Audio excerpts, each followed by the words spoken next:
I used to treasure my mornings. I'm Alina Carter, and every day began with me brewing coffee.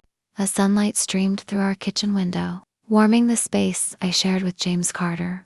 To the outside world, we were perfect. The polished lawyer with a dazzling smile, Mia, dedicated graphic designer, had cheered his every success. But lately those mornings felt hollow. James's gaze lingered on his phone, his replies short and sharp, no longer meeting my eyes.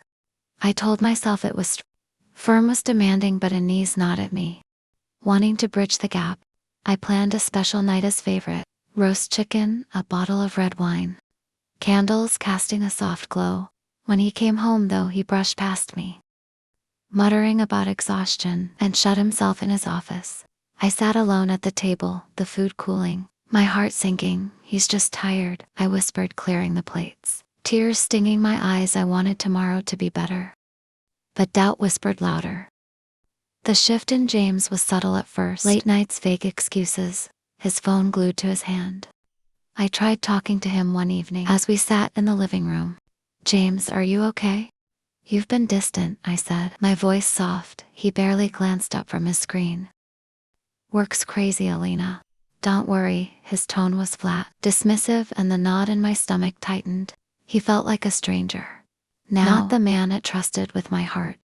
My friend Lisa, always perceptive, noticed who she'd been my rock since college. A steady presence through every storm. Over lunch she leaned in, concern in her eyes. "He's pulling away, Alina." "This isn't normal," I shrugged, clinging to denial. "It's just work." She frowned. "Men don't shut out the ones they love. Unless something's off, trust your gut." Her words stuck with me, heavy and unsettling. Weeks passed and the distance grew. James's work trips multiplied, his explanations thin. Lisa's visits became my lifeline. "Sit with me," offering comfort. "He's under pressure," she'd say, her voice soothing. "Give him time." I nodded, wanting to believe, but her calm felt forced, her eyes too bright.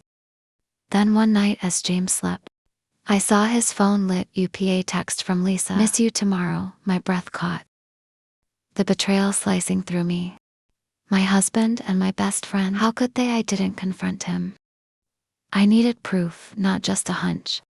Their affair wasn't just lovey, it was a scheme. I overheard James on a call one evening, his voice low and cold. "She's clueless, Lisa.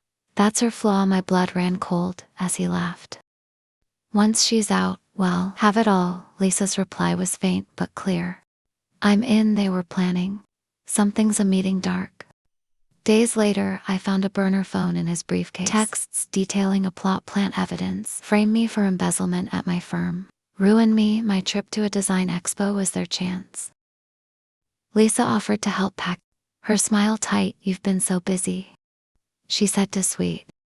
I let her in, watching as she fussed over my suitcase, her hands lingering. I didn't see her slip anything in, but suspicion burned. James was tender that morning, a rare softness in his goodbye. "Knock him dead at the expo," he said, kissing me. I smiled, masking my dread, and left. At the airport, security stopped me. "Mom, we need to check your bag." My heart pounded as they pulled out a stack of forged financial documents, proof of theft. "Never committed. These aren't mine." I protested, but they didn't believe me. Handcuffed, I was led away, my world collapsing. James and Lisa thought they'd won, but they didn't know me in a holding cell. I sat stunned, replaying every moment. Their kindness had been a lie. A setup. Days turned 2 weeks in jail, the noise and isolation grinding me down. But then I met Rita, a tough inmate with a keen eye. "You don't fit here," she said. One day in the yard, I spilled everything. "James, Lisa, the frame up." She nodded. "Someone close screwed you." Fight back. Her words lit a spark. I wasn't a victim, I was a survivor. With my lawyer Mia, I dug in. "Who had access to your bag?" she asked Lisa. I said the truth, clicking. Mia found inconsistencies. Document dates didn't match my work. We tracked Lisa's movements.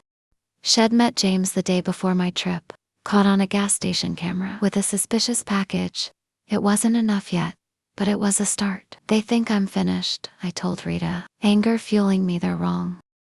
She grinned. That's the spirit back home. James moved into my house, siphoning my savings. Lisa, though, was cracking, avoiding him, her guilt festering. I wasn't done. Mia pushed for more evidence. Bank records, witnesses, building my case. ID lost everything. But ID reclaim it. James and Lisa had underestimated me. And soon they'd pay.